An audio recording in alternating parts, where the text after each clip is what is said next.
শহীদদের কিভাবে স্মৃতি এখানে ধরে রাখবে।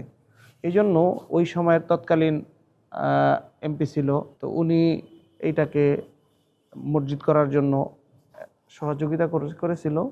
পরবর্তীতে এখানে এই পিলারটা, কালো পিলারটা, শহীদদের স্মরণে এটাকে কালোভাবে পুরা পিলারটা কালো করে দেওয়া হয়েছে। আর এখানে শহীদ মুক্তিযোদ্ধা নামে মসজিদটার নামকরণ করা হয়েছিল।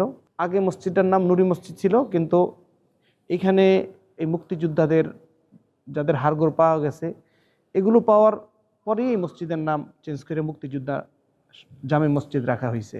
প্রত্যেক দিন ফজরের নামাজের পরে শহীদদের জন্য দোয়া হয়, প্রত্যেক দিন খতমে খাজেগান হয়, সূরা ইয়াসিন হয় ফজরের নামাজের পরে। আর এই কালো পিলারটাই ওই তাদের স্মৃতি বিচারণ করার জন্য এটা রাখা হয়েছে।